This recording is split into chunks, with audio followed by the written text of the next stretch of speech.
tu veux pas me faire une introduction? Fais ton mot d'introduction. Ah, d'accord. C'est prévu dedans, hein. Je ne peux pas le faire. C'est le même tarif. Juste pour résumer un peu la situation, l'année dernière, on a fait donc un brainstorming. Mais non, alors, oui, bah, Ah. je coupe, non. Ah, bah, donc, présente. Non, alors, je veux juste dire que je vais laisser la parole à Catherine. Et s'il coach. Et donc, elle m'accompagne, elle accompagne Mutual Audit depuis maintenant presque un an sur une thématique qu'on va développer avec vous. J'en dis pas plus, parce que sinon je peux enlever les Juste, j'ai besoin d'une que tu... Hop là. Parce que c'est un PC, moi j'ai un Mac. Je ne parle pas la même langue. Il ne faut pas avoir un bac plus 10, t'inquiète pas. Voilà. Voilà, donc en fait, moi je suis là dans le cadre du fameux thème l'exode des responsables qualité en IAA. Alors, c'est un atelier d'1 heure, m'a dit Fabrice. L'objectif, c'est de faire appel à votre expertise de consultant et de consultante pour enrichir notre compréhension de l'exode des responsables qualité en IAA. Donc, j'ai déjà eu l'occasion au repas d'avoir plein d'informations. J'avais pas le temps de tout noter, mais c'était déjà super. Donc, dans la première partie, ce sera la genèse de notre démarche que Fabrice voulait révéler. En partie 2, donc le recueil de votre sentiment. Et puis en 3, ce sera un petit challenge créatif pour terminer sur une pointe un peu ça. Est-ce que j'ai le droit de rajouter un petit mot? J'ai le droit à un petit mot. L'objectif, quand même, j'ai le droit de dire Ah oui, ça, je l'objectif. fais. L'objectif de cette réunion, c'est d'avoir votre point de vue en comparatif avec ce qu'on a déjà travaillé sur le côté opérationnel, puisqu'on a travaillé avec des responsables qualité, des directeurs qualité, des directeurs RH, mais on n'a pas vu le côté consultant, auditeur. Et c'est de dire qu'est-ce que vous en pensez et pour vous, quelles pourraient être les solutions à ce que va développer Catherine. Voilà. Sachant qu'on a la même problématique du côté des auditeurs. Ah oui. Bah, je pourrais réintervenir si vous voulez sur les autres. On fera un autre brainstorming après sur la Donc je me présente, un parcours riche en rebondissements. Donc j'étais rédactrice, traductrice technique bilingue dans une société de télématique. Donc le début du RNIS, le début d'Internet. Donc quand je vois où est-ce qu'on est aujourd'hui, je me dis waouh. T'as bien fait de changer. Donc là, j'avais intégré le service qualité. Et donc la norme ISO 9001, ouf, c'est une norme que je connais parmi toutes vos normes que vous me présentez depuis tout à l'heure, je comprends. Chargée de documentation, formatrice pour adultes, j'ai été conseillère en insertion professionnelle auprès des travailleurs handicapés dans une structure qui fabriquait des travailleurs handicapés. Donc je suis tombée. Je suis rentrée dans une entreprise d'édition de magazines spécialisés dans le chemin de fer réel et le modélisme ferroviaire, donc par la petite porte, maquettiste, responsable abonnement, responsable administratif RH, et j'ai terminé directrice générale de ce groupe de presse qui avait à l'époque 9 magazines et 21 salariés. J'ai tellement voulu empêcher les salariés d'avoir un burn-out que je l'ai fait à la place. Donc 2016, j'ai créé la société Accompagning, donc ça fait 10 ans, moi ça fait 8 ans. Je me suis formée comme coach certifié et puis voilà, j'ai parallèlement à ça fait une formation pour être thérapeute. Donc j'ai 2 cabinets, un cabinet pour la thérapie en conscience physiologique, mais je ne vais pas vous rentrer dans le détail, et un cabinet de coach et d'accompagnement au burn-out, bien sûr, à la prévention du burn-out, mais aussi à la mobilité professionnelle ou à la reconversion. J'aime à dire que je débloque les situations complexes et les relations conflictuelles. Donc, la genèse de notre démarche, donc septembre 2024, avec le séminaire merveilleusement bien organisé par Fabrice Rivaille sur l'île d'Ar. Et donc. Et Adeline. Excuse-moi. Oui, sans qui ça ne serait pas fait d'ailleurs. Donc la qualité n'est pas une charge passive. Donc à la base, tu recevais plein d'offres pour des demandes de recherche de responsable qualité et tu t'es dit mais il y a un sujet, il faut qu'on fasse quelque chose par rapport à ça. Et donc tu m'as demandé d'animer un brainstorming avec les personnes qui étaient présentes. On a été submergés de réponses et vraiment ça a été un moment waouh, parce que je n'avais plus que 3 quarts d'heure pour faire l'atelier. Et j'ai donc réalisé une infographie sur les raisons principales de l'exode des responsables qualité, qui avaient les informations qui ont été relevées. Donc pression et surcharge de travail, je ne sais pas s'il y en a qui sont contre. Sollicitation en urgence fréquente, dans les situations de crise, des responsabilités qui s'accumulent et qui dépassent le périmètre habituel, et puis pas de moyens pour pouvoir y répondre. Salaire et rémunération non compétitifs. Là c'est pareil, il y a une enquête qui a été faite par la FNOR, on voit en plus que les femmes touchent 30% de moins que leur homologue pour le même poste. Une perception négative du poste, puisque le responsable qualité est perçu comme le gendarme, qu'il a parfois aussi, il est pompier. Et donc ça, c'est pas très facile à vivre au quotidien. Un manque de soutien et de reconnaissance de la direction, on en parlait ce midi en disant mais non, mais il faut que ce soit les dirigeants qu'il faut aller voir. Oui. C'est ce qu'on essaie de faire. Un manque de soutien et de reconnaissance de la part de la direction, bien souvent les responsables qualité, alors peut-être qu'en tout cas dans les PME ne font pas partie du CODIR, ne font pas partie de la stratégie. Et puis donc un manque de moyens et d'outils adaptés. J'ai eu une piste de réponse tout à l'heure, mais je ne veux pas spoiler, je te laisserai la redire. Et puis la relation avec les équipes et les collègues, bon, je suppose que le service qualité et la production ou les commerciaux, voilà, c'est toujours un petit peu compliqué. Est-ce que déjà là, par rapport à ça, vous avez des surprises? Est-ce que ça vient résumer? Alors il y a des solutions qui ont été proposées aussi durant ce brainstorming.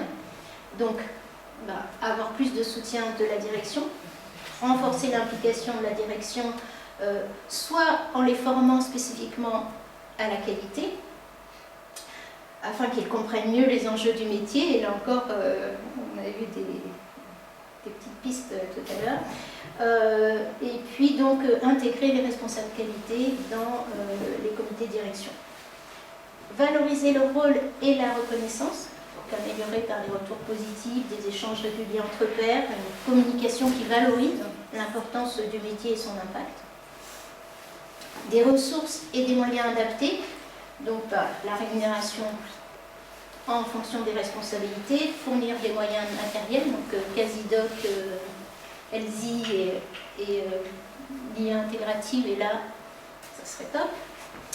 Et puis étoffer les équipes et recruter pour réduire la surcharge de travail. Offrir des formations continues sur la gestion du stress et des conflits. Créer des parcours d'évolution de carrière, motiver les responsables qualité sur le long terme. Il y a eu des propositions de recruter des profils diversifiés pour dynamiser la fonction. Et j'ai eu l'occasion d'animer un atelier pour 22 responsables qualité en Normandie, et l'une d'elles m'a dit qu'en fait elle était ambulancière à la base. Je me suis dit ah bon, et de ambulancière elle est devenue responsable qualité, elle est rentrée par la petite porte et elle s'est formée. Comme quoi ça pourrait être, parce que en fait l'ambulancière, l'urgence et la réactivité. Et puis le métier de la santé. Métier de la santé, être au service. Et elle adore son métier, même si elle rencontre les mêmes difficultés que vous. Et donc aussi digitaliser les processus, utiliser des outils spécialisés comme Casidoc, comme je l'ai dit tout à l'heure. Voilà pour les solutions qui ont été proposées, donc ça veut dire qu'il va falloir vous en trouviez d'autres tout à l'heure. Je vous laisse. Janvier 2025, on passe à l'action, puisque sous l'impulsion de Fabrice, il avait vraiment envie de prendre ce sujet à cœur, donc il m'a proposé de venir co-animer ce collectif. Et la mission principale était de creuser les causes profondes de cette crise et surtout de proposer des solutions concrètes, durables et utiles. Vaste combat. Alors nous avons donc plusieurs participants qui se sont engagés. On a donc la directrice qualité et le responsable qualité du groupe ENAF, la responsable qualité achat de Eureden, la coordinatrice qualité. Oui, je prends la coordinatrice qualité du groupe Eurian, la directrice qualité de Donna, un responsable qualité de l'Adria, et puis Carole Birello, qui est une ancienne responsable qualité qui, comme vous, a décidé de franchir le pas et de devenir auditeur. Qui a fait un burn-out avant. Et qui a fait un burn-out avant. Donc elle a 30 ans d'expérience en agroalimentaire. Donc on se réunit tous les mois, 2 fois en visio et 1 fois en présentiel sur le site de l'entreprise, en espérant qu'on puisse faire la visite de l'entreprise qui nous accueille. Donc, la dernière, on n'a pas pu aller voir les concerts de La journée était trop dense. La journée était trop dense. Et donc, en mars 2025, je propose de faire une enquête comportementale pour aller au-delà des constats. Parce que notre hypothèse, c'est que les facteurs de désengagement ne se limitent pas aux aspects fonctionnels et salariaux. Ça relève aussi de dimensions culturelles et comportementales qui sont souvent négligées, en fait. Donc, notre objectif, c'était de comprendre le quotidien professionnels des responsables qualité, de découvrir ce qui les fait avancer et identifier ce qui les freine dans leur mission. Donc là, ça va être un petit peu technique, je vais vous présenter donc, comment cette étude a été réalisée. Donc déjà, on a envoyé un questionnaire avec un lien informatique et on a eu 75 réponses, donc 62 de responsables qualité, 11 de la direction qualité et 2 de la direction générale. Les chiffres parlant d'eux-mêmes, je ne commenterai pas. Comment ça se passe pour avoir les résultats de l'étude? Donc, vous avez un questionnaire, donc la personne clique sur un lien, elle a reçu un questionnaire où elle doit classer sur 16 rubriques ce qu'elle aime faire en 1 et ce qu'elle n'aime pas faire au fur et à mesure pour aller jusqu'à 7, ce qu'elle n'aime pas faire. Donc on a demandé à ses responsables qualité de dire voilà, ça j'aime faire, ça j'aime ça. Et on obtient ce magnifique tableau. En fait, qu'est-ce qu'on a fait? On a pris toutes les pratiques qui étaient choisies en 1 dans chacune des rubriques, on les a mis dans le sac des 1. Et on a fait pareil à chaque fois. Tout ce que les personnes passaient en 2, et ben on l'a mis dans le sac de 2. Tout ce qu'elles mettaient en 3e position. Et comme ça, jusqu'à ce qu'elles n'aiment pas faire, on les met dans le sac des 7. En fait, ce que ça permet de voir, c'est le naturel, ce que les personnes vont faire naturellement, et le contre-nature, ce qu'elles n'aiment pas. Là, dans le cas de cette personne en particulier, on voit qu'au niveau de la personnalité, elle utilise son prudent, et ce qu'elle n'aime pas trop utiliser, c'est son combattant. Et on a fait la même chose, on a concaténé les 62 questionnaires pour avoir la dynamique comportementale des responsables qualité. La personnalité, ça a un intérêt, mais le comportement, ce que les personnes aiment faire, ce qu'elles aiment à faire, c'est ça qui est le plus important en fait. Là, par exemple, pour Joss, elle aime exécuter précisément ce qui a été planifié, elle décide quand elle se sent suffisamment sûre d'elle, elle applique avec soin la planification, elle stresse si elle laisse passer une erreur, elle honore parfaitement les promesses faites. Voilà, on voit la liste de tout ce qu'elle aime faire et qui ne lui coûte pas en termes énergétiques. Par contre, à droite, ce qu'elle a mis en 7, ce qu'elle n'aime pas faire. Elle n'aime pas que ces consignes soient exécutées immédiatement, ni imposer ces conditions si nécessaire, ni décider en s'opposant franchement aux autres si besoin. On voit bien qu'elle aime pas le conflit, et donc elle va repousser cette intelligence-là, elle ne va pas le mettre tout de suite en action. Alors voilà, ce que les responsables qualité nous ont dit, c'est qu'ils aimaient communiquer un but global et fixer un cap, connecter des éléments sans rapport évident avec la situation, favoriser l'ouverture et la confiance, souhaiter que chacun exprime bonté et indulgence réciproque, faire en sorte que chacun se sente en harmonie dans le groupe, développer sa vigilance au danger pour s'en préserver, structurer les activités et veiller au respect des obligations, utiliser la perception objective des gens, partir d'une description factuelle et objective de la situation et s'appuyer sur leurs compétences et leur expertise. Ça, c'est ce qu'ils aiment faire et ce qu'ils font naturellement.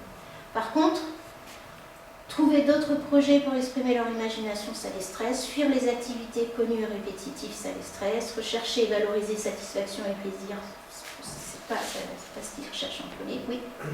En 25 ans, j'ai eu l'occasion de manager des équipes de 10 à 25 personnes et la proportion était à peu près toujours de un garçon pour une fille. Est-ce que votre étude a pris en compte Alors, elle n'a pas pris en compte puisqu'on n'a pas pris les noms, mais on sait aujourd'hui que c'est essentiellement un public. Alors, ça c'est sûr, mais est-ce que justement le fait qu'on est plus à l'aise dans telle ou telle chose n'est pas influencé par le fait qu'on soit homme ou femme, là c'est confondu, donc je ne peux pas vous Le dire. questionnaire est anonyme, hein. Quand on a travaillé, il est anonyme. Oui, mais on ne connaît pas la proportion. Non. Non, du coup. Mais c'est sûr qu'il y a plus de femmes. Bien d'accord. Dans une autre enquête qui a été faite par la FNOR, les postes de direction sont souvent masculins, les postes de responsabilité féminins. C'est étonnant. Et par contre, auparavant, les responsabilités, c'était plutôt masculin. Et d'ailleurs, c'est un métier qui s'est féminisé et les salaires sont descendus extrêmement. Mais ceci dit, l'agro est un peu plus parce que l'agro, c'est globalement féminisé.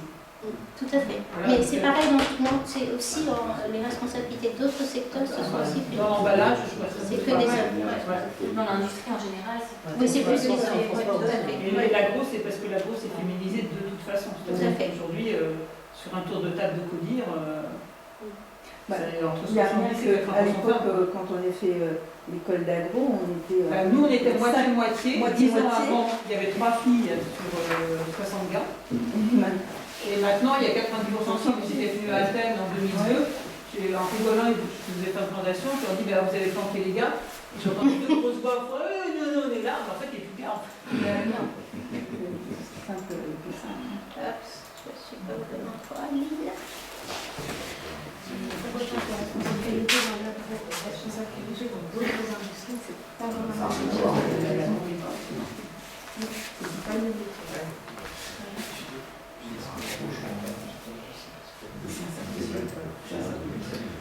Ce que cette enquête... Oui, parce qu'on avait un petit débat, je veux bien compléter, parce que là on est sur l'agro, mais pour donner une vision un peu plus large, puisque nous intervenons sur tous les secteurs d'activité. Moi, quand j'ai pris des classes d'éducation il y a 17 ans, j'étais très surpris déjà de voir le nombre de femmes auditrices par rapport au nombre d'hommes auditeurs. Dans le pool d'auditeurs, au sens large, globalement. Et dans d'autres secteurs, effectivement, il y a une féminisation dans l'industrie aéronautique, la cosmétique, l'automobile, etc. Mais pas dans les mêmes proportions que ce qu'on a dans le... Pourquoi ? Alors, ça, c'est la question que j'ai souvent posée. Alors pourquoi Moi, je pense que je suis une femme, je suis une imaginaire. C'est que tous ces familles pas plus simples que nous sommes tous là, on se retrouve très très vite dans des équations infernales entre les enfants, les problèmes de mobilité des conjoints, et à un moment donné, le fait de devenir indépendant, ça permet de continuer à garder une activité professionnelle dans le champ de nos compétences, mais en reprenant la main sur notre emploi du temps. Et puis en ayant la main aussi sur notre lieu de résidence. Mais ça, dans l'industrie aéronautique, c'est la même chose. On a des auditeurs qui sont. Je ne sais pas exactement combien d'auditeurs il y a fait. Je crois qu'il y a, au dernier chiffre, j'ai vu le chiffre à 150, on a dit que le chiffre officiel c'était plutôt 120 auditeurs il y a fait. Enfin, j'ai vu les chiffres sur à peu près. En aéronautique, c'est 100, sur la basologie, c'est complètement transparent, ils sont 104. Par contre, effectivement, on a des femmes, mais globalement, dans mon pool auditeur, on a 50 auditeurs, on va avoir à peu près 5-6 femmes. Et ils ont la même problématique, c'est parce que quand on peut parler de recrutement, mais souvent, effectivement, c'est des gens qui ont quitté la voie. Parce que dans les écoles d'ingé qui débouchent sur l'aéronautique, vous avez relativement peu de femmes, en fait. Et ce que je veux dire, c'est que déjà à l'entrée, la population n'est pas la même. Alors, je vais me permettre de recentrer le débat. Les femmes vont faire de l'avion, en gros. Ouais, c'est Voilà, les gars font de la mécanique. Je prends quoi. Non, mais il y a si on le voyait bien, les gars partaient en GIA, les filles partaient en sciences de la En rhéologie ou sciences de la vie. En tout cas, quand je posais la question aux responsables qualité lors du brainstorming, pourquoi ils avaient choisi l'agroalimentaire, c'était vraiment quelque chose qui leur tenait à cœur en fait. Il y en a beaucoup qui ont dit je suis passé de la fourchette à la fourchette. Voilà. Et c'est aussi parce que l'alimentaire est vraiment important pour elles. En tout cas, c'est la base des gens qui ont des formations bio en fait. Ok. Enfin, voilà. Alors je continue parce que j'ai un timing à respecter. Cette enquête permet aussi de savoir quels sont les soft skills des personnes. Et donc, là c'est vrai que c'est un petit peu flou, mais donc une résilience personnelle, donc auto-influence.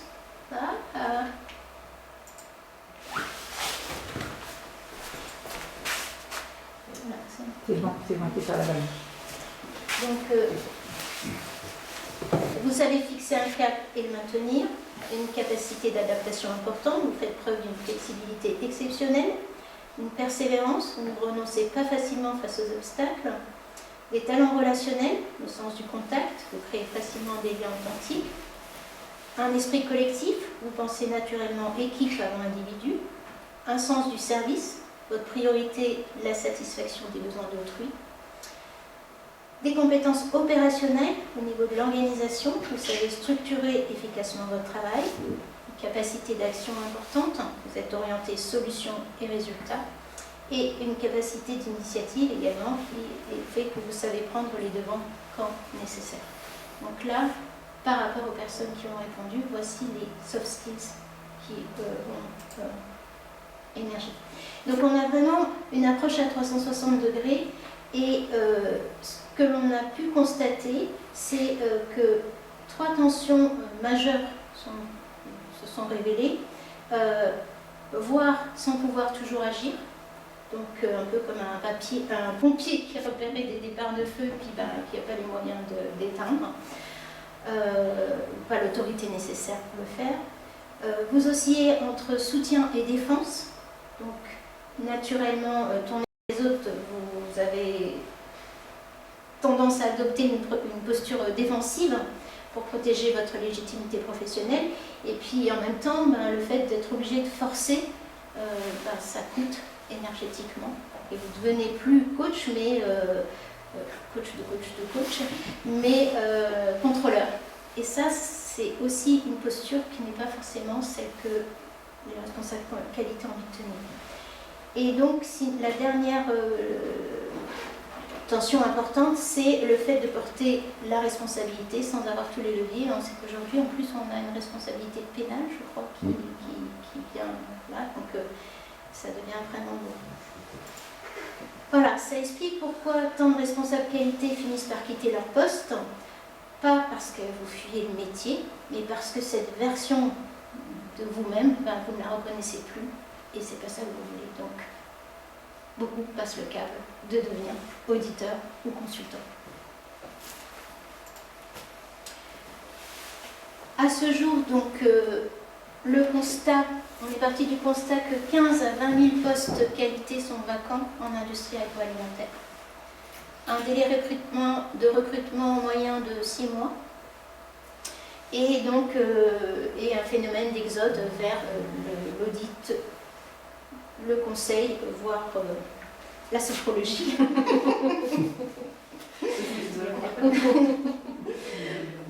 ou les deux. Ce qu'on a réalisé en 2025, donc c'est l'étude de culture de responsable qualité. Je continue d'ailleurs à recevoir des questionnaires. C'est bien la preuve que ça continue. Il y a un Ça sujet. s'auto-alimente. Nous avons travaillé sur la fiche de poste de responsable qualité, fiche de poste idéale. Elle est encore en cours parce qu'il nous reste à travailler sur les salaires, sur la légitimité, la responsabilité justement. Et un petit bémol là-dessus, on ne parle nous que de responsable qualité hygiène, parce qu'on considère que sécurité environnement c'est un poste à part. Voilà. Donc on a vraiment segmenté en disant c'est qualité hygiène. Nous sommes en train de travailler sur l'arbre décisionnel, justement pour la légitimité du responsable qualité, et un message de communication à l'attention des dirigeants, parce qu'on voudrait bien qu'ils répondent au questionnaire pour pouvoir avoir les comportements du responsable qualité, les comportements du dirigeant, et puis il y a un lien supplémentaire qui est la définition de fonction. Qu'est-ce que le dirigeant attend de son responsable qualité? Et ça nous permettrait d'avoir encore d'autres informations que l'on pourrait exploiter à bon escient. Notre objectif 2025-2026, au départ, c'était de créer un colloque, d'organiser un colloque pour les dirigeants en décembre 2025 pour les sensibiliser en disant, vous savez que vous avez 15 à 20 000 postes qui sont vacants là, est-ce que ça vous interpelle ou pas? C'est peut-être un peu ambitieux, donc on va commencer peut-être par quelque chose d'un petit peu plus régional. C'est en cours. Et puis donc un livre blanc d'information, puisque une des directrices qualité présentes disait, mais en fait c'est à la formation qu'il faut déjà intervenir. Et ce qu'elle disait, elle, c'est oui, il faut que les responsables qualité soient plus combatifs, mais en fait, non. Ce n'est pas dans leur ADN d'être combatif. Et c'est ce que l'outil que j'utilise permet justement de dire,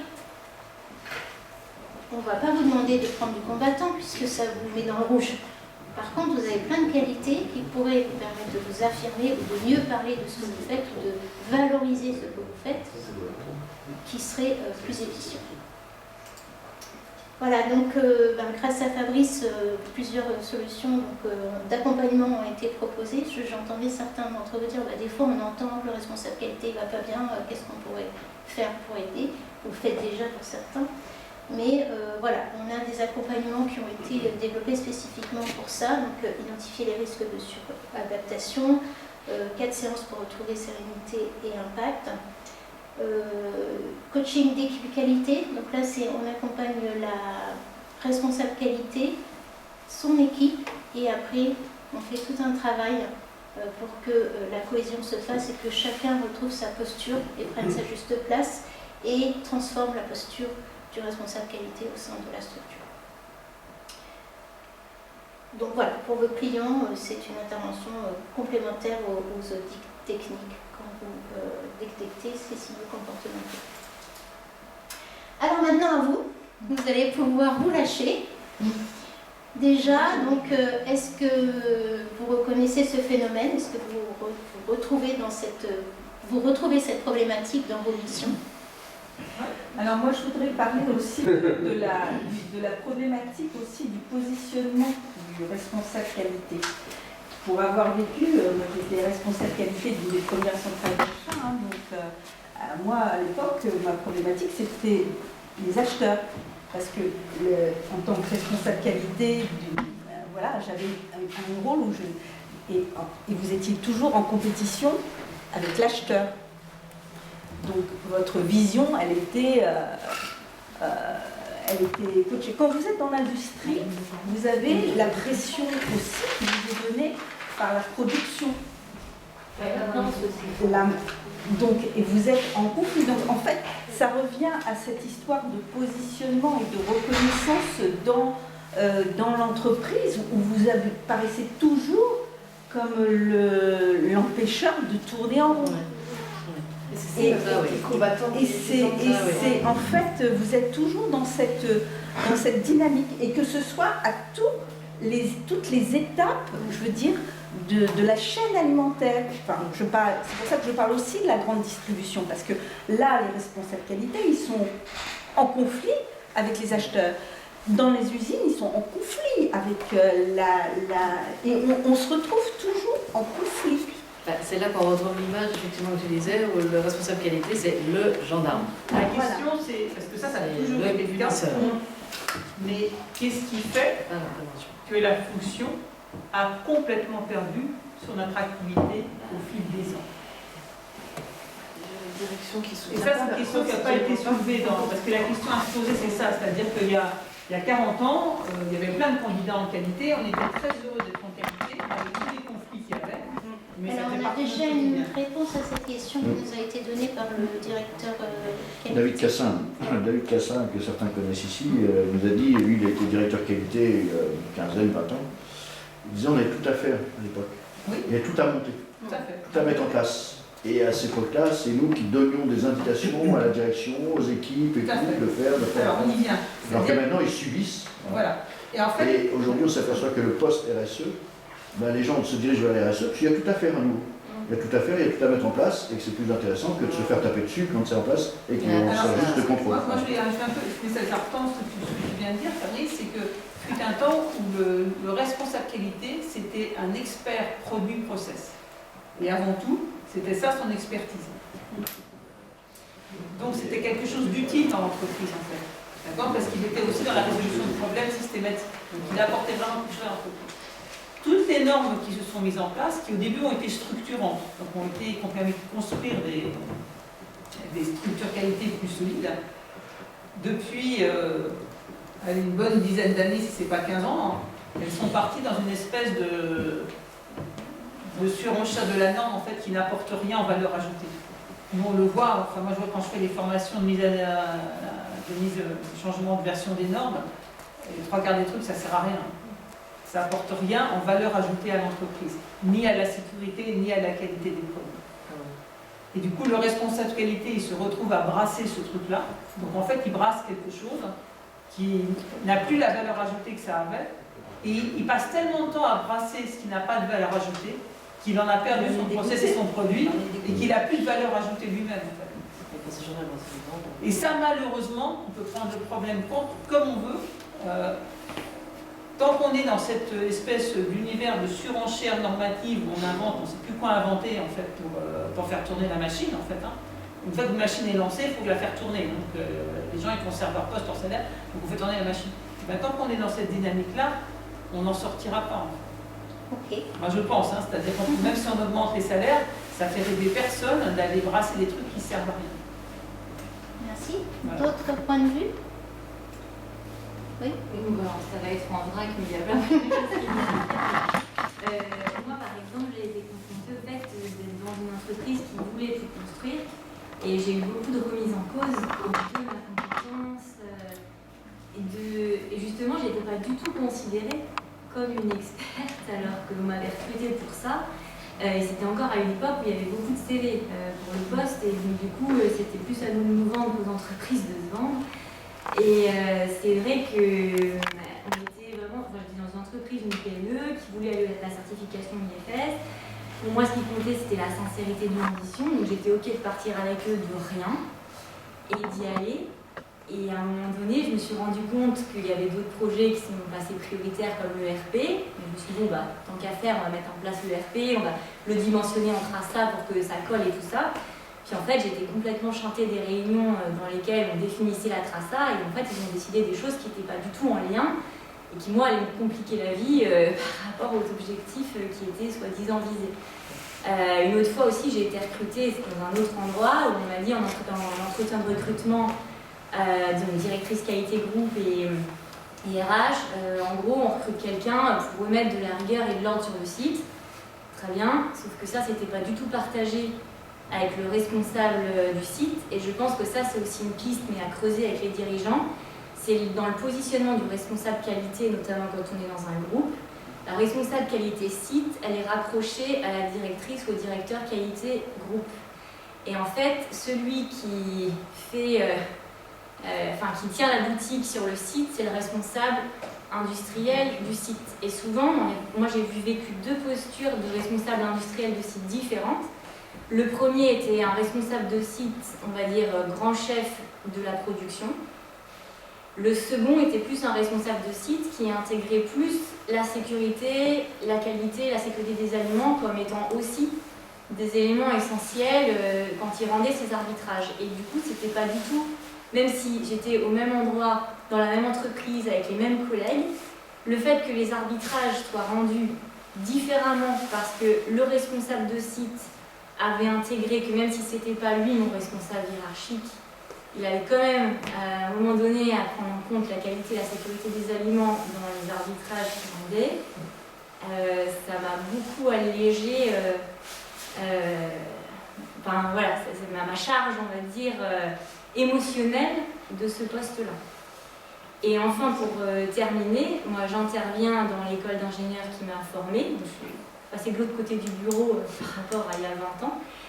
Et c'est vrai que je rejoins ce que vous disiez sur le fait qu'il faut, dans les formations spécialisées de responsables qualité, il faut arriver à leur faire envie sur le métier, mais aussi à leur donner la réalité des choses. Et moi, c'est vrai que quand j'étais à leur place, ça me paraissait évident que les décisions dans une entreprise agroalimentaire qui avait la mission de nourrir sainement et de façon sûre les consommateurs, allait forcément être prise par le filtre de la sécurité des aliments. Enfin, je ne pensais pas que ça pouvait être autrement. Et en fait, quand j'ai débarqué en tant que responsable qualité dans les boîtes, je suis tombée de haut parce que je me suis dit, non, en fait, il y a des entreprises agro qui sont d'abord des entreprises et qui prennent d'abord leurs décisions sur le fil du business. Et pas sur le filtre. Alors maintenant, on parle de food safety culture et tout, et c'est bien, mais à condition que les dirigeants s'y mettent, parce que ceux qui prennent les décisions et font les arbitrages, il faut que ça suive derrière. Mais moi, j'ai quand même eu beaucoup d'arbitrages pris qui allaient complètement à l'encontre de la sécurité des aliments. Et quand vous dites, oui, on s'épuise à tirer les sonnettes d'alarme, à dire, attention, il faut au moins 1h30 pour nettoyer la cuisine, qui est le centre névralgique de l'usine, et qu'on vous dit, vous aurez qu'1 heure, et qu'après on vous rappelle 3 semaines plus tard pour vous dire mon Dieu, il y a de la listeria, il faut venir la nuit pour auditer le nettoyage, mais à un moment donné, je l'avais dit moi il y a 3 semaines que ça n'allait pas le faire, quoi. Voilà, c'était tout le temps ça. Et pour rejoindre sur la formation, c'est vrai que moi je trouve qu'il faudrait qu'il y ait plus de formation sur la posture du responsable qualité, sur le fait que c'est quelqu'un qui doit être vraiment très centré sur les relations pour pouvoir justement éviter de créer des situations trop tendues qui vont bloquer les dossiers qualité et travailler vraiment sur cette posture un peu particulière du management transversal, de chef de posture pas de management hiérarchique, parce qu'en hiérarchique on a peu de monde, et je trouve que ça, moi, c'est des choses qui m'ont manqué clairement dans ma formation. Et je trouve que j'aurais aimé qu'on me prépare plus à cette posture. Et je suis très contente qu'il y ait plus de formations maintenant qui s'ouvrent en alternance, parce qu'à mon époque, c'était pas le cas. Parce que je pense que tous ces soft skills, ces postures, ce qui se joue dans les relations, etc., je pense que c'est quelque chose qu'on peut intégrer en tant qu'alternant, où on n'est pas exposé comme quand on est responsable qualité ou assistant qualité, et qu'on peut déjà intégrer pour soi en se disant ah ouais, ok, là j'ai compris comment il ou elle faisait passer le message, cette idée, qu'est-ce qui fonctionnait, qu'est-ce qui fonctionnait pas, voilà. Et c'est là toute la difficulté, parce qu'en fait, ce que l'étude a permis de révéler, c'est que le responsable qualité, il est à la fois le côté empathique et le côté rationnel. Donc, la passion et la raison. Et doit déjà, en tant que responsable qualité, vous devez quelque part articuler ces deux tendances-là. Et c'est déjà pas facile. Donc c'est vrai que c'est important de travailler sur la posture et sur l'autorité naturelle, mais en sachant sur quoi s'appuyer, pas forcément en allant au combat. Je vous donne la parole. Je finis vite. Oui. Et c'est juste parce que du coup, moi j'ai un retour aussi par rapport au responsable de la formation d'ingénieur dans lequel j'interviens, qui me dit que en fait, même si c'est des Bac plus 5 qui ont la légitimité à aller postuler sur des postes de responsable qualité, la majeure partie des jeunes diplômés refusent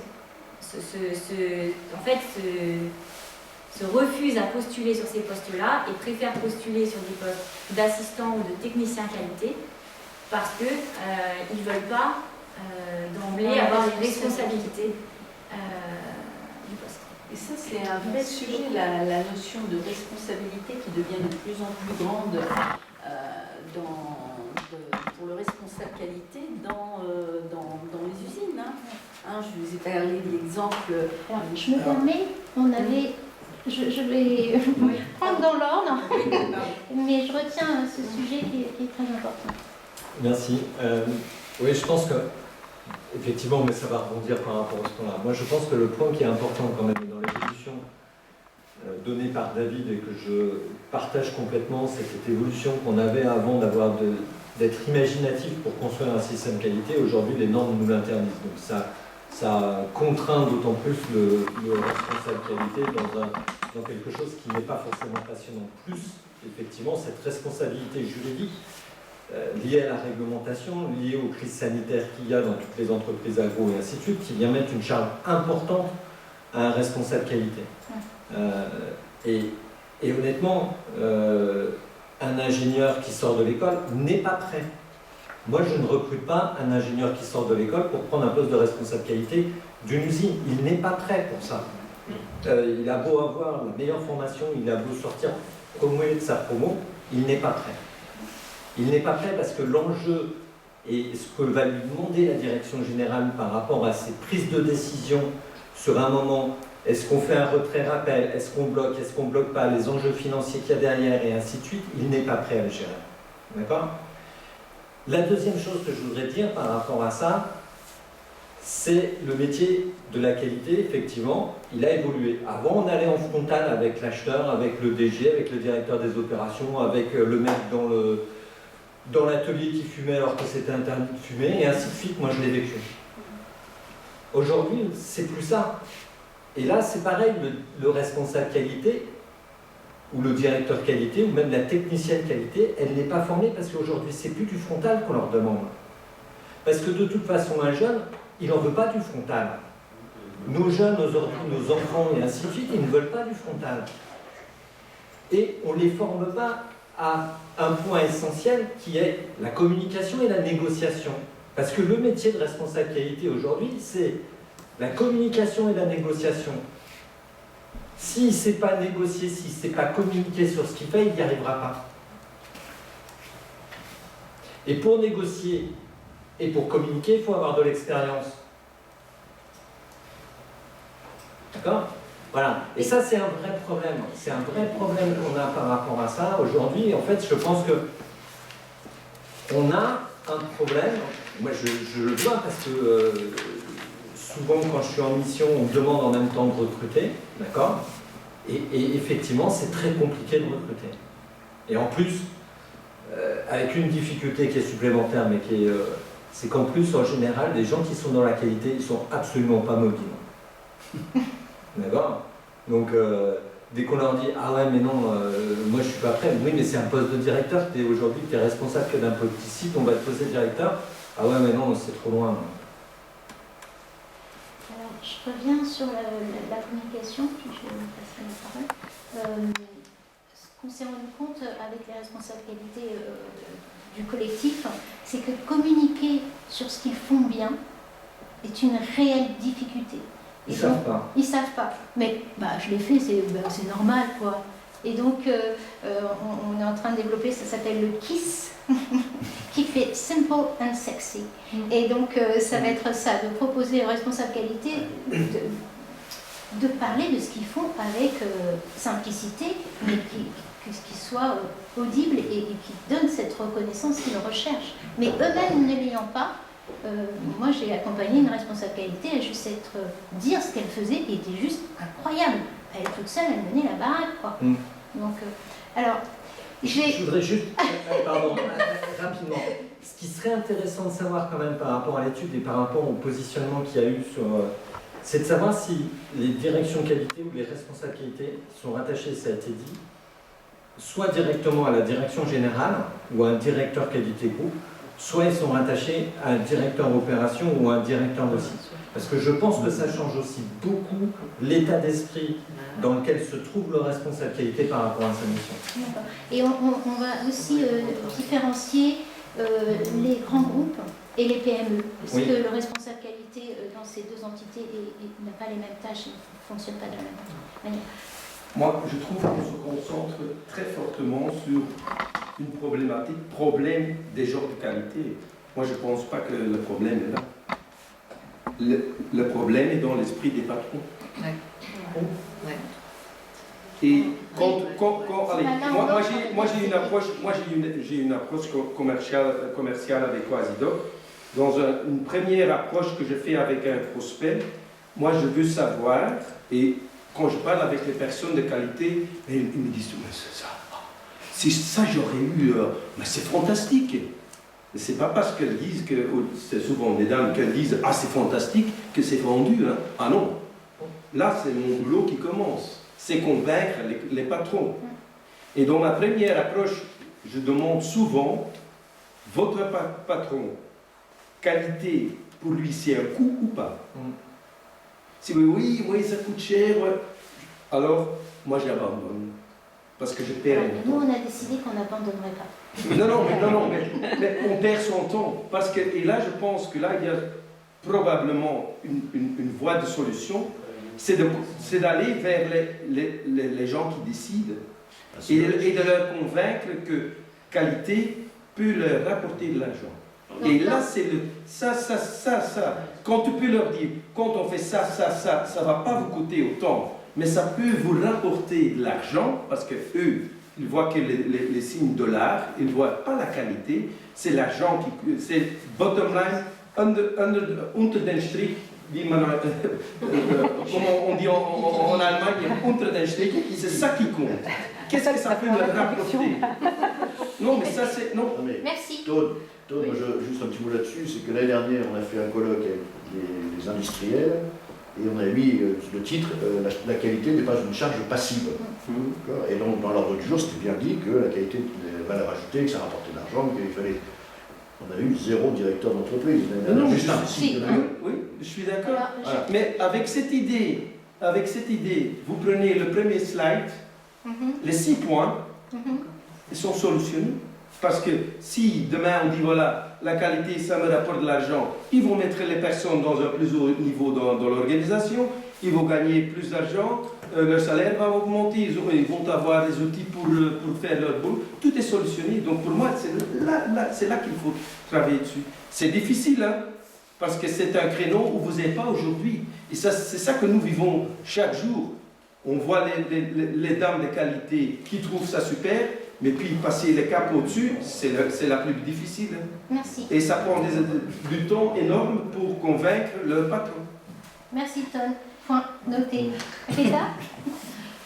Moi, mon avis, c'est un petit peu une synthèse de tout ce qu'on a dit, mais pour moi, une complémentarité entre tous les avis de le poste de responsable qualité. Il y a déjà un problème sur la plupart des personnes qui vont vers ce poste-là et qui se disent chouette, moi j'aime la conformité, j'aime que tout soit carré, j'aime que...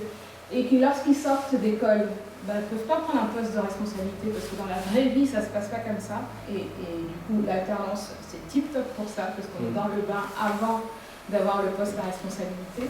Donc je pense qu'il y a déjà un gap là dans la formation de leur dire non mais voilà, vous êtes là pour la conformité, lorsque vous arrivez, les gens ne seront pas d'accord, mais il faut que vous soyez là dans la vraie vie, il faut négocier, il faut accompagner les gens, il faut les emmener vers la qualité et que chacun le fasse. Et d'un autre côté, les dirigeants aussi, qui il y a plusieurs années se disaient ok, la qualité ça va me permettre de me structurer, ça va me permettre d'organiser. Et aujourd'hui, une grande majorité des dirigeants qui se disent ok, la qualité c'est la certification que je dois montrer à mes clients pour signer des contrats et toutes les autres contraintes qui sont dans l'entreprise, on va dire mais c'est pas grave, le jour de l'audit ce sera parfait parce que ce qui nous intéresse c'est la certification. Donc en fait il y a cette rencontre de ces deux mondes là où on a rarement le matching qui se passe d'un responsable qualité qui sait ce que c'est la vraie vie et d'un directeur d'entreprise qui sait ce que lui apporte la qualité. En fait, il faut que ces deux personnes-là se rencontrent et malheureusement, aujourd'hui, ça n'arrive pas. Alors, ça arrive très bien. Il y avait un autre point que tu avais développé à table. J'en ai développé beaucoup. Il y a Florence qui voulait parler. Oui, non, alors il y avait d'abord ton prénom, je vous Marc. Marc, pardon. Alors, je partage tout ce qui a été dit, mais je voudrais aller sur un autre sujet. En 25 ans, je me suis éclaté et j'étais dans une configuration où j'avais effectivement tout à créer. Ce qui s'est passé très rapidement, c'est que j'ai eu énormément de casquettes. Mes directeurs qui m'avaient dit tout ce qui se termine en c'est pour toi. Voilà, qualité, sécurité, R&D, etc. Donc j'ai fait un petit peu tout ça. Et j'ai eu l'occasion de recruter beaucoup de jeunes. Et ce que j'observe aujourd'hui, c'est que dans tous ceux que j'ai recrutés qui sont forts dans la société, en fait, la qualité mène à tout. J'ai des directeurs d'usine, j'ai des chefs de projet, j'ai des gens qui travaillent dans les achats, et je pense que ça peut être un formidable levier pour le métier qualité, c'est-à-dire ça ouvre sur beaucoup de choses, et en matière de food safety culture, si on arrive à avoir des responsables qualité qui s'épanouissent aussi dans d'autres fonctions que celle qui a été la leur peut-être pendant 10-15 ans, on aura des services et des directions qui seront beaucoup plus sensibilisées et ouvertes à ces sujets-là. Et en fait, moi j'ai quitté l'industrie quand justement je n'ai plus eu cette appétence, parce qu'à un moment donné, le groupe a évolué, et on parlait plus de dollars et d'euros que de produits et à un moment donné, j'ai dit, bon, j'ai toute la place là, donc je vais aller travailler avec ceux qui ont envie d'avancer. Et aujourd'hui, en fait, à travers le métier de consultant, de conseil et d'audit, eh bien, je retrouve en fait cette technique qui est d'accompagner dans le programme, d'aider ceux qui sont sur le... Voilà. Et on retrouve, vous voyez comment vous êtes en train de parler de ce que j'ai montré tout à l'heure au niveau des dynamiques, ce que vous aimez faire, en fait, c'est ça, c'est cet accompagnement qui n'est plus possible. Si la vision qualité, c'est effectivement d'être dans de la maintenance de système avec pas de reconnaissance et peu de marge de manœuvre, c'est sûr que ça attirera. Alors je crois que... Est-ce que c'est vous qui avez levé la main? Oui, c'était pour réagir. Moi, revenir à une notion qui a été abordée tout à l'heure, sur cette notion de reconnaissance, justement, et en particulier d'expertise produit-process. Pour moi, je pense que c'est central. Parce que moi aussi, j'ai fait 25 ans de poste de qualité où je me suis éclaté et je me suis fait éclater aussi.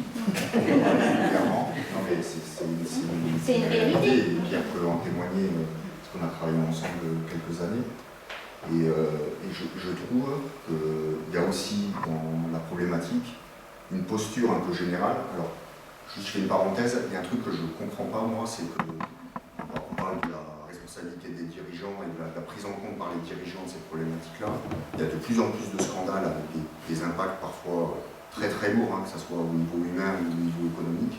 Moi, qu'on soit encore en 2025 à dire comment on peut faire comprendre à un dirigeant, quel qu'il soit, hein, directeur d'usine, PDG, etc., de l'importance pour les questions de coût de travailler la qualité, moi j'avoue que c'est ce qui m'a un peu découragé sur la fin, là, sur les postes très opérationnels.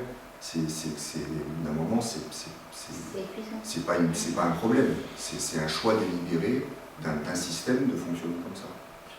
Ça c'était la parenthèse. Mais pour revenir sur cette notion de posture, et ça rejoint aussi, je pense, des choses qui pourraient être faites au niveau de la formation des gens sur ces métiers-là, c'est aussi d'essayer de présenter la qualité comme quelque chose d'intellectuellement, je vais essayer de trouver les mots les plus adaptés, mais quelque chose de fun avec une expertise précise, forte et des connaissances et des reconnaissances importantes. Je vais illustrer ce que je veux dire. J'ai fait des formations en lean management. D'accord ? Lean management, j'étais avec des équipes achats, il y avait plein de gens de l'industrie, ils ont trouvé ça, ah ouais, c'était génial, des techniques merveilleuses. Et au bout d'un moment, je leur ai dit, mais attendez, 80% de ce qu'on présente, ce sont des méthodes de qualiticiens. Et ben, ouais, mais non, là c'est un peu plus technique, mais non, c'est des méthodes de qualité. Et aujourd'hui, la qualité est présentée comme quelque chose de facile, voilà, donc ça contribue à dénigrer aussi les gens, parce que les gens se sentent pas bien valorisés.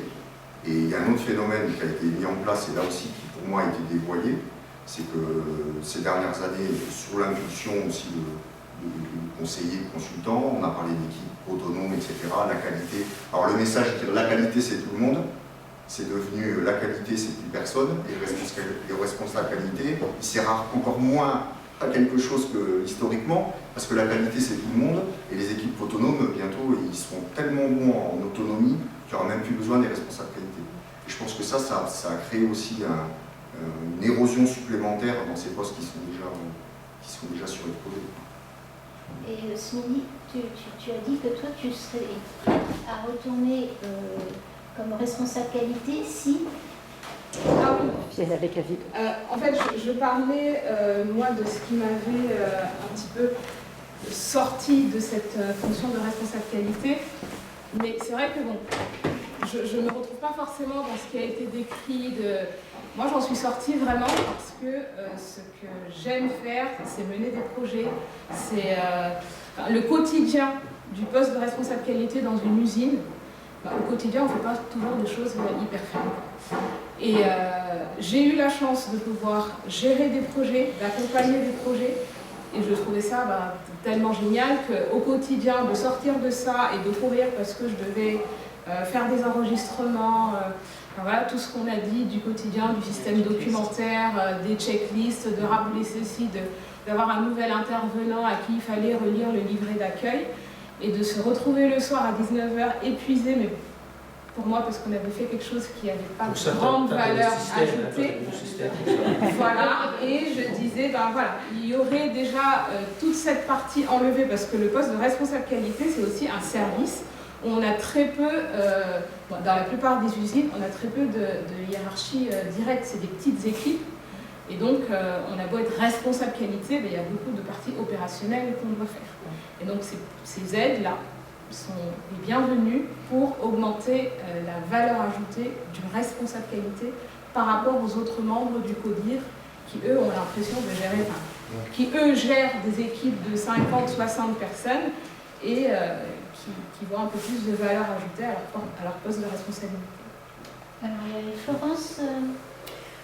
Oui, il y a beaucoup de choses qui ont été dites, ce que je voulais dire.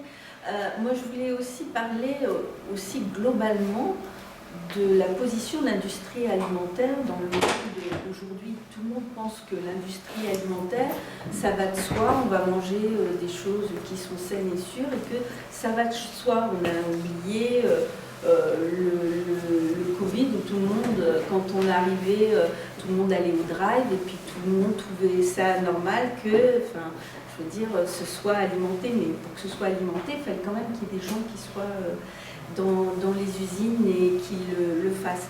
Et on est dans une société qui considère que manger sans avoir de problème de santé, c'est tout à fait logique et que c'est acquis.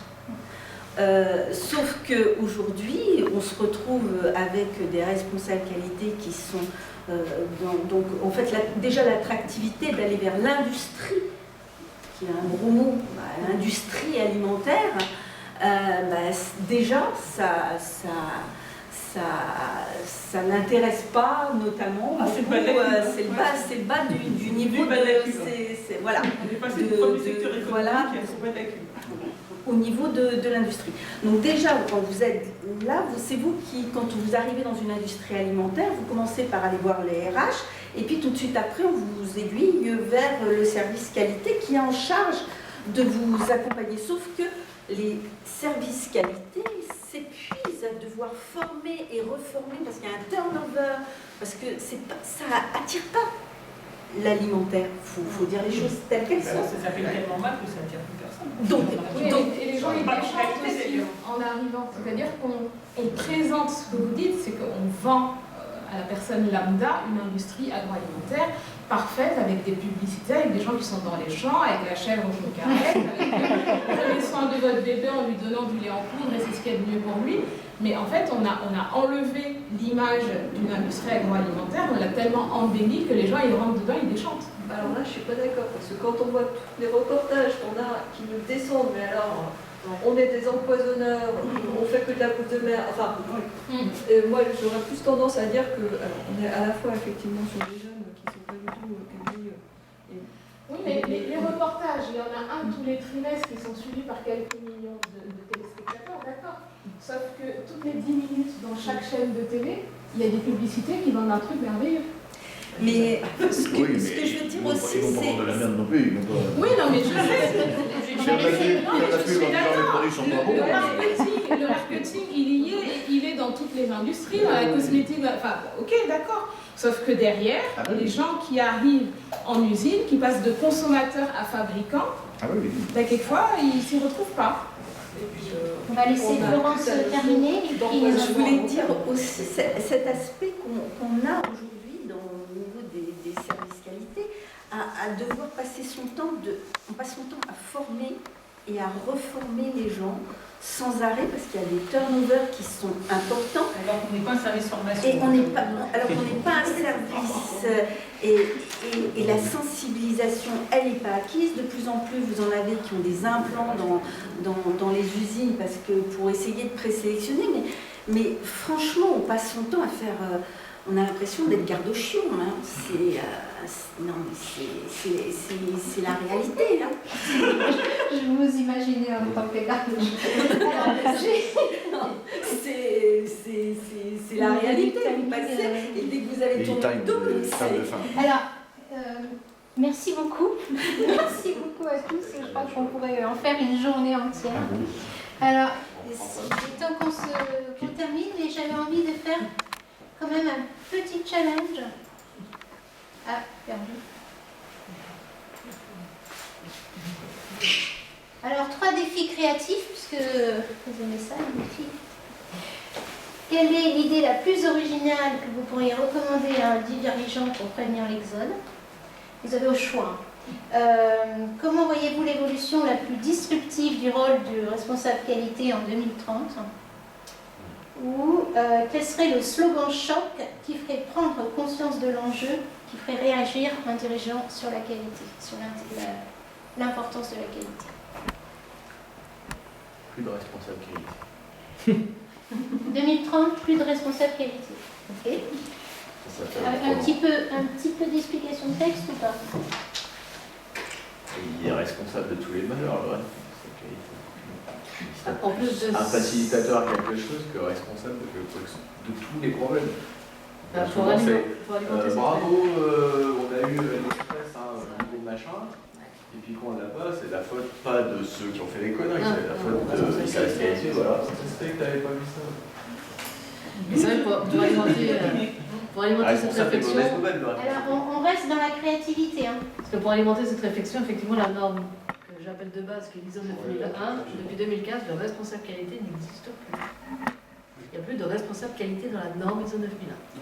Ok, donc plus de RQ, c'est une proposition en 2030. Quoi d'autre, oui?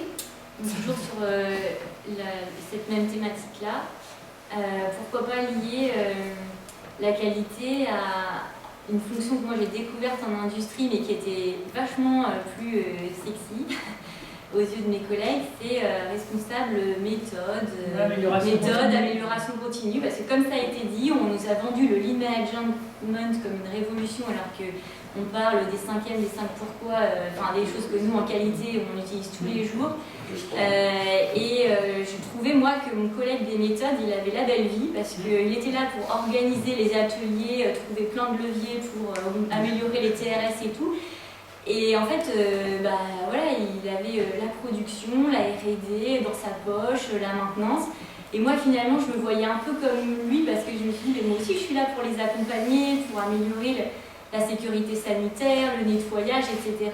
Sauf que moi, j'ai été vue comme le gendarme, et pas du tout comme le copain sympa, quoi. Et du coup, pourquoi pas ouvrir un peu plus la fonction à cette thématique méthode performance, où on a, je pense, des choses à apporter, où on peut peut-être plus se positionner en accompagnateur, et où on va du coup faire un petit peu le pas de côté et peut-être du coup montrer à la prod qu'on peut peut-être aussi leur apporter d'autres choses et introduire des notions de qualité, de sécurité des aliments, peut-être par ce biais-là. Bon, pourquoi pas. En tout cas, moi, à cette époque-là, je me suis franchement posé la question et je me suis dit peut-être me reconvertir en méthode.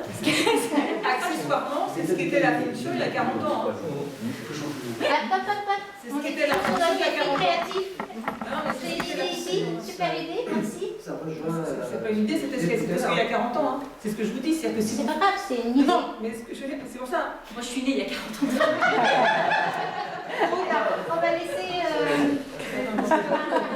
Je partage assez, ça rejoint ce que je disais un petit peu tout à l'heure, c'est-à-dire que le fait d'ouvrir la fonction qualité plus sous simplement l'étiquette de responsable, parce que le responsable c'est celui qui n'a pas la légitimité, il est là pour regarder. Par contre, si effectivement cette fonction qualité, cette expertise qualité peut aussi être associée à d'autres fonctions, ça peut être responsable méthode, ça peut être responsable de la relation, ça peut être les achats. Je pense que ça ouvrirait à la fois pour la responsabilité qualité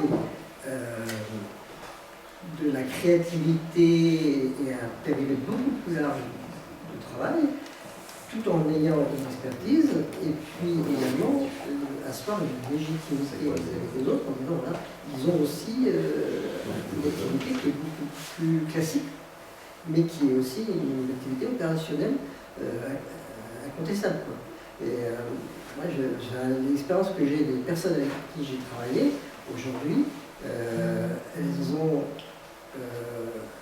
une expertise dans leur fonction par leur parcours dans la qualité pendant une dizaine d'années.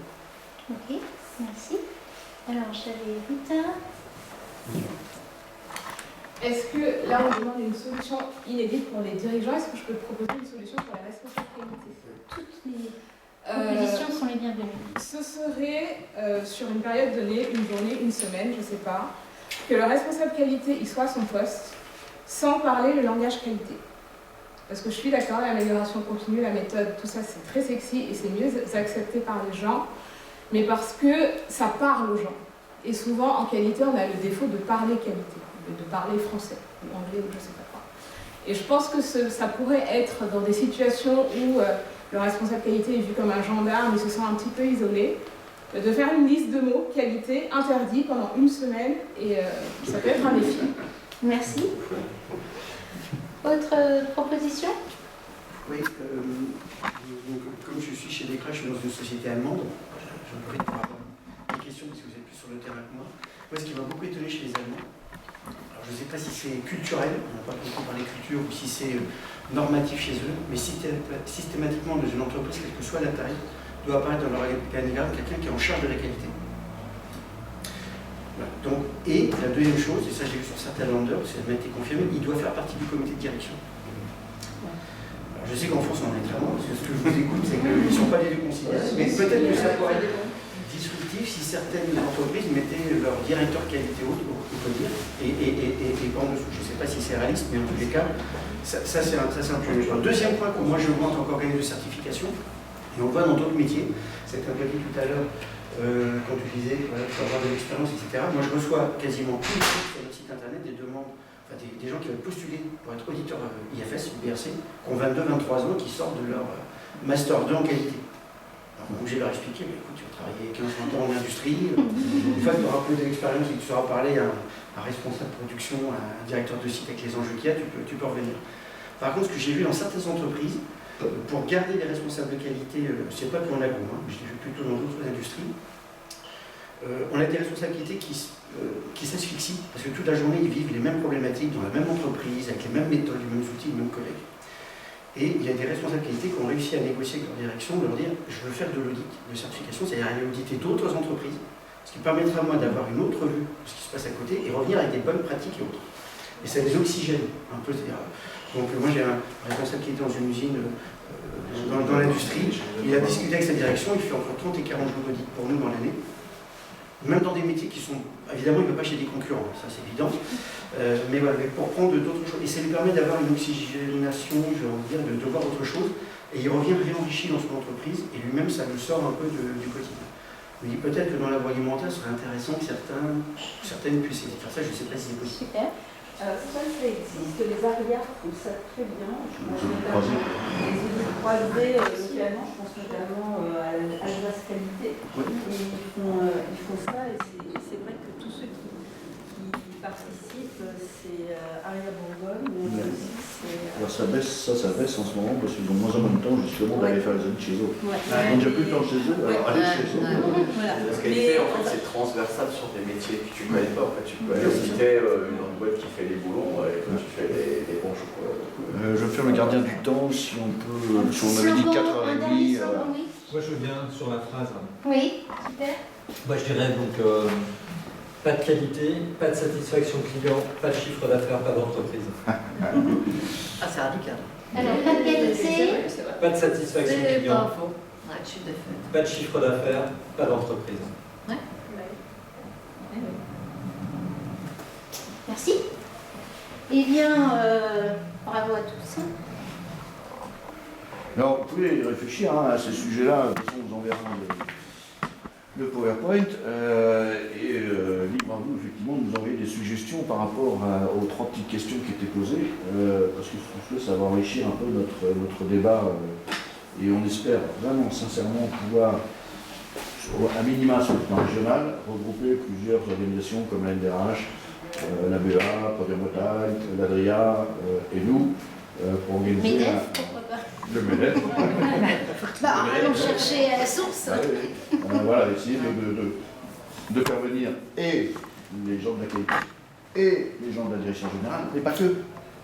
Faire venir aussi des RH, faire venir des commerciaux, enfin voilà, parce que nous, quand on a vu dans les entreprises dans lesquelles on était reçus, le point de vue des commerciaux, le point de vue des financiers, c'était soit effarant, soit on attendait qu'effectivement il n'y ait plus une petite étincelle pour les rapprocher, quoi.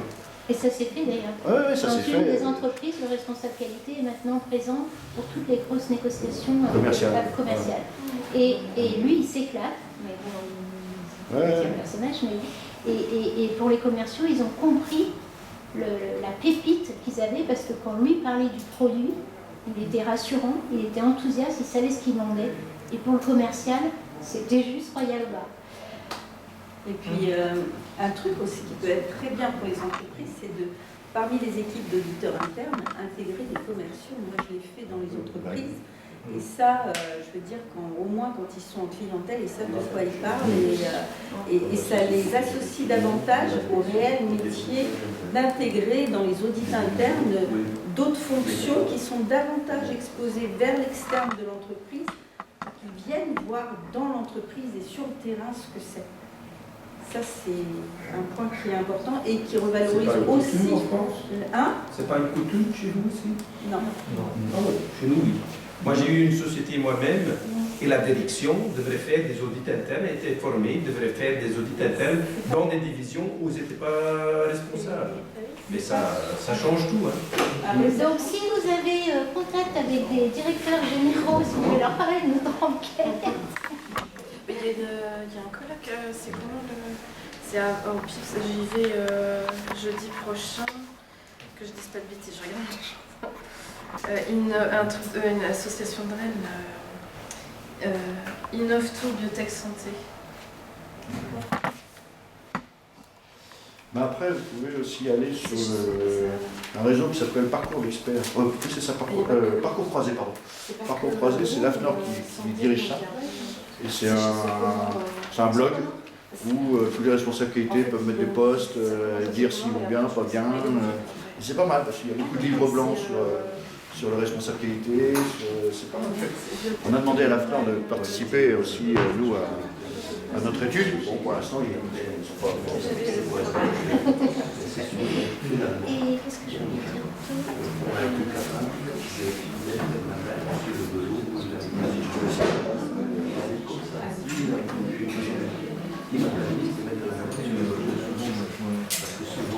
Oui, si vous voulez le compte rendu du brainstorming et les résultats de l'étude de culture, que là je vous ai résumé une 60aine de pages, n'hésitez pas à contacter Adeline ou moi et je vous l'enverrai. Alors, la dernière parole, c'est effectivement, c'est nul ici, il n'y a même pas Internet, je vais rentrer à la maison. En tout cas, un grand merci d'être venu, j'espère que la journée vous a plu. Moi j'étais ravi avec Adeline de vous accueillir vraiment comme je l'ai dit ce matin, dans un climat de réseau uni, solidaire et solidaire avec nos partenaires, qu'ils soient organismes de certification, qu'ils soient belges et flamands malheureusement.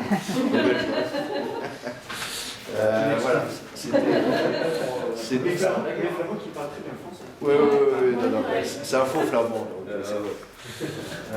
Non, mais c'est agréable de travailler dans ce cadre-là avec des partenaires sur qui on peut s'appuyer dessus et qui peuvent s'appuyer sur nous. Et nous, vous êtes quand même les forces vives de Mutual Audit. Donc pour que ça dure, et encore un grand merci pour votre participation. Voilà. Et bon retour. S'il y en a qui veulent rester, il va faire très très beau ce week-end. On peut sortir le maillot de bain normalement ce week-end. Ici, dans le golfe du Morbihan. Je demande à voir.